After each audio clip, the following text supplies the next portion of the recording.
Hello everyone, Neve here, and today we are opening the cards for May, and this video is out pretty late, and that's because we were on vacation at the end of April and the beginning of May, so I'm filming this on May 5th, but I don't think it's going up until May 10th, I believe, so it's a bit late this month, but that's okay.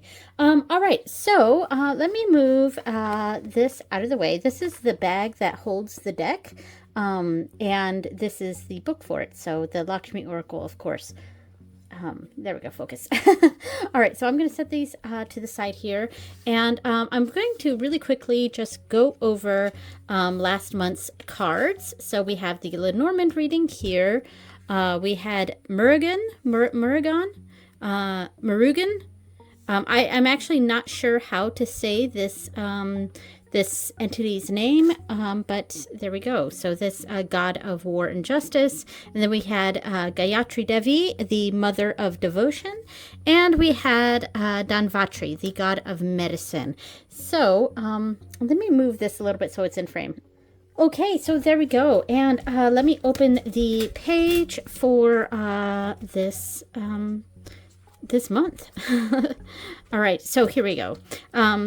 This was the page for April or Abran or Shigatsu for my mystery cards. So, of course, like I said, Murugan is the god of war and justice, and I put their mantras on here. I'm not going to reread that because I won't torture you guys with me trying to say their mantras. I say that when I go over the new cards. So I do apologize for anyone who does understand this language that I have difficulties. I really try to read it slowly, and it is a bit difficult because it's not something my tongue is used to saying. So yeah, it's a bit awkward, but I try my best and I try to do it with respect. So I do apologize that when I read the mantras, when I go over the new cards, that it's a bit off, but that's okay. Yeah, so, and I believe I did Murugan on the new moon.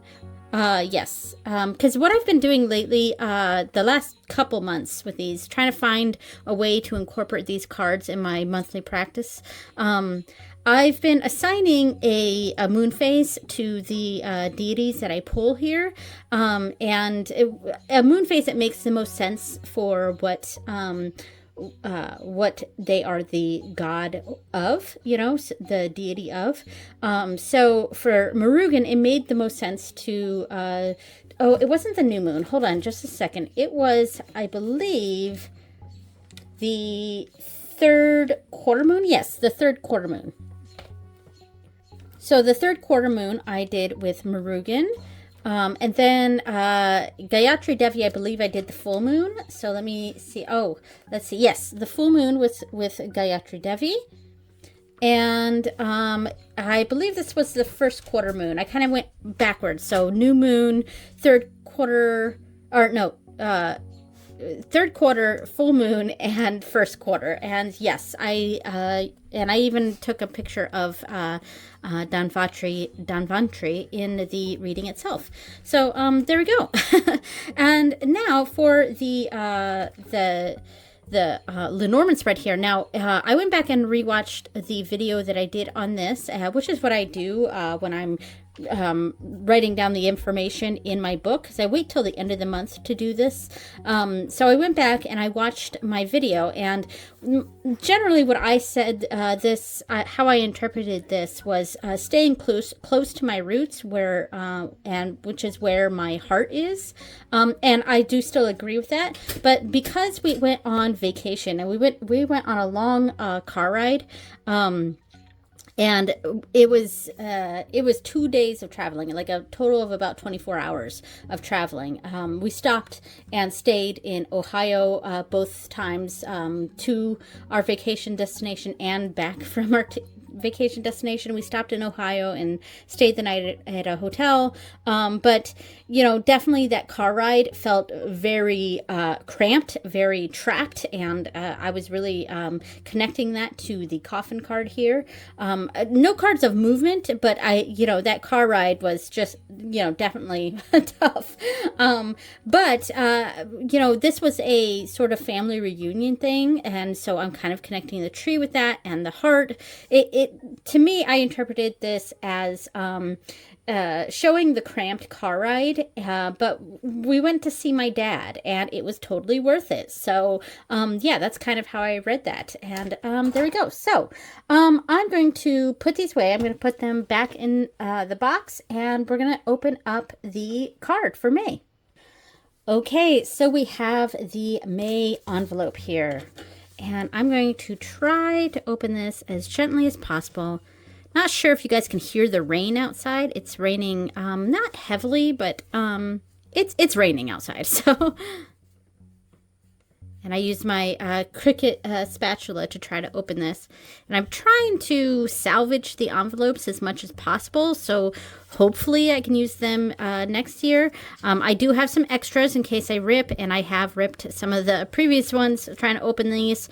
They do kind of rip here.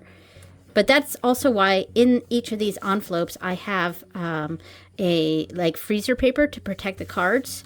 So it was for this reason. Because I was putting hot wax on it and also trying to open it. Ooh, I did a pretty good job. It's torn a little bit, but I did a pretty good job there. All right, so let's pull out the freezer paper. And here we go. All right. We're going to go this, and this, and this, and this. All right, let me adjust this, and we'll start off with the first deity. Who did we get first? We got Surya, the sun god. Ooh, I love this. Oh, beautiful. Okay, let's, this is card number 33. So let's find that here in the book. Surya. I like that. Sri Vishnu, and right here, Surya. All right. So Surya is the sun god. Let me see if I can try to read this. I'm actually not wearing my glasses, but we'll see how this goes. All right. So Surya is both a god and the sun itself, and is said to have infinite knowledge and power. So once ranked as a supreme deity, Surya is still worshipped widely in India at dawn by standing outside in sunshine with clasped and closed hands. His powers are seen as dispelling darkness, both spiritually and physically, curing many diseases, and heating and illuminating the world. Yama, the Lord of Death, and his twin sister Yamuna are Surya's children. Okay, excellent. And then there's, of course, a channeled message, which I will show right there. And guidance from Surya. One thing I really like about this book is it sections out various aspects of our lives as guidance you might be able to get from that. And this is the kind of thing like I would love to see in like tarot decks or something, because sometimes you pull a card and it's like, how does this particular card equate to abundance or whatever, my actual question, and I just kind of like that they do that with this deck here. So anyway, so the blessing from Surya for positive healing energy. When you are feeling low in energy but need to be indoors, connect with Surya through this card and chanting the mantra, then ask him to send you warm healing energy through your crown chakra and crown chakra into your body. Visualize this happening, and after a few minutes, you will feel Surya's energy gently warming and healing you. Give great gratitude to Surya for this. So the mantra, and I apologize for my terrible pronunciation of this, but I do try to read this anyway, even though I'm not very good at this pronunciation. So here we go. So chant the Gayatri mantra. Om Bhaskarai,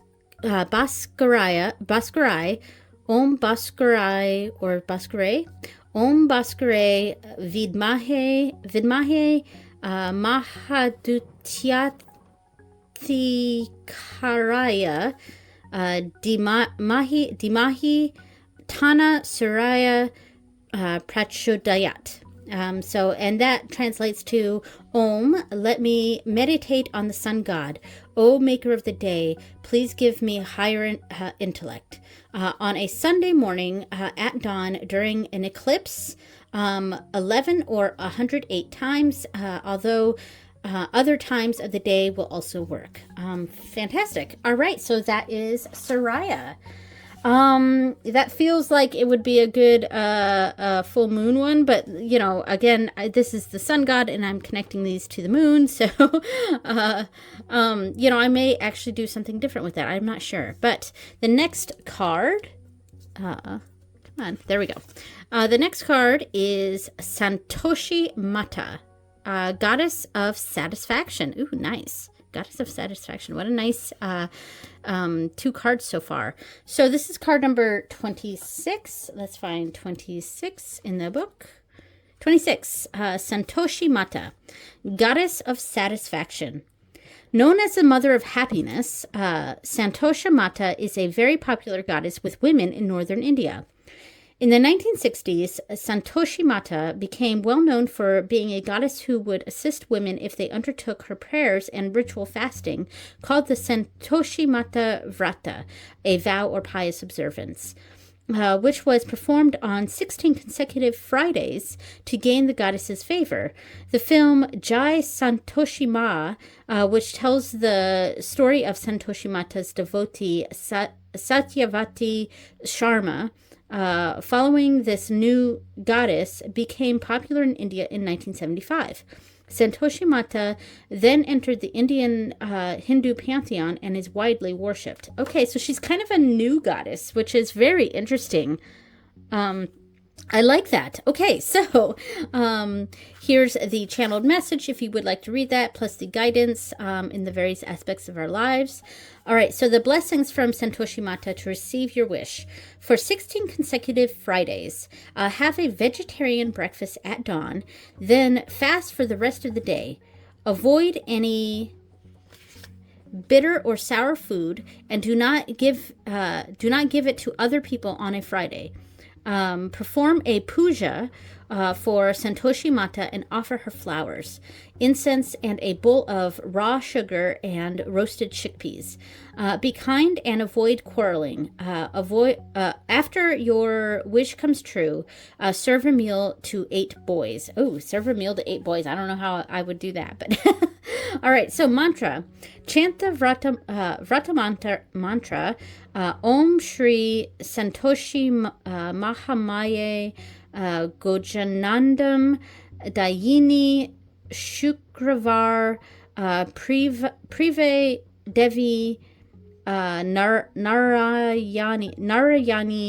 Namostute. 8 times each Friday for 16 weeks. Wow.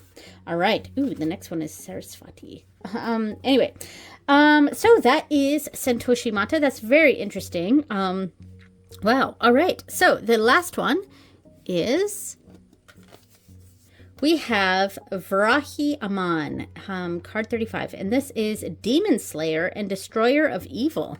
I feel like this is a very positive 3 cards here. We've got the sun god, the sun itself. We've got the goddess of satisfaction, and then we have a demon slayer and destroyer of evil. So in general, like, all very positive. So this is card 35. So this is right near the end, 35, because I think there's 36 cards. So this is Varahi Aman, demon slayer and destroyer of evil. Varahi Aman is worshipped via secretive practices in temples in the darkness of night. Ooh, okay. This feels like I'm going to do the 3rd quarter moon, because I do the new moon with on the Irish goddess on Morrigan. So I think this year I've kind of designated new moon specifically for her. So the closest to that, with that waning energy, is the third quarter moon. And that's why I try to choose whichever deity or being here feels the, I guess, darkest. That's the one that I kind of choose for the third quarter moon. So this one makes the most sense for the third quarter moon. Okay, so I just had to pause this because my husband came out for more coffee and I had 2 cookies. They were yummy. So I'm not exactly sure where I was at. I think I read this part. The Varahi Aman is worshipped via secretive practices and temples in the darkness of night. All right, so I think I have not read this. So here we go. Varahi Aman is one of the 7 matrikas, a group of divine mothers who are present in the form of Shakti or power. Varahi has the head of a boar and took this incarnation to rid the world of the cruel demon Pandasura. She can now protect her followers from evil forces and black magic. Varahi is the commander-in-chief of reestablishing Dharma, or righteousness on earth. Okay, so here is the channeled message. We'll go through, here we go. All right, and the guidance from Varahi Aman. And the blessings from Varahi Aman to clear many difficulties. For this ceremony, you need to be able to, you need to be alone in your room with minimal light. Place Varahi's card on your altar at 12 or 4 a.m. Okay. Burn sandalwood incense and light an oil lamp or a candle, and ask Varahi to for assistance with your current difficulty. All right. Actually, that feels like something I can do at some point. I probably won't do this this month. I will honor Varahi Aman on the third quarter moon, but it won't be that late. I do my moon readings actually during the day, which sounds counterintuitive, but it just works out for my schedule. I'm not really a night person. I'm more of a morning person, so I kind of go to sleep. I'm usually like lights out asleep by 11 p.m., but usually more like 10:30. But anyway, so repeat the mantra, Jaya Varahi, Jaya Jaya Varahi, Jaya Jaya Jaya Varahi, Jaya Jaya Jaya Varahi, Jaya Jaya Jaya Varahi, Jaya Jaya Jaya Varahi, 108 times. Repeat each night for 7 nights and give gratitude to Varahi, knowing in your mind that she is helping you. Okay. All right, so those were the 3 Hindu deities that we got. Now let's move on to the Lenormand reading. So the first card is, I gotta move it this way, mountain. Okay, something blocking a path, and whip, something we've got to repeat. Okay, so it's so funny because this is, the deities here are so positive, and this is a bit more challenging. So we have a path that is blocked, but it's something we're kind of dealing with over and over again, and that is the whip. The whip is something usually can be negative. I think in general the whip is kind of a neutral negative. I can't remember the exact alignment of the whip card, but I tend to prefer the reading of broom, in which case I read it a bit more slightly more positive. It's just a repeated action. Broom is a sweeping back and forth over and over again, a continuous action, and whip is a continuous action. But the whip, I feel, is a bit more, I guess, negative. You know, it's just my own personal like understanding of the cards, and I do prefer broom over whip, but it is what it is. So mountain, so a path is blocked, and it's something that keeps happening over and over again. And so I do feel like this, the Varahi Aman, it could potentially help with this situation where the path to go forward is blocked and it's continuously blocked. So clearing that mountain, and so we don't have to keep doing this over and over again, and find the path that we need to go on. So that is how I am reading that. All right. So that is, these are the cards for May. And there we go. Thank you so much for watching, everyone. And I will see you next time. Bye.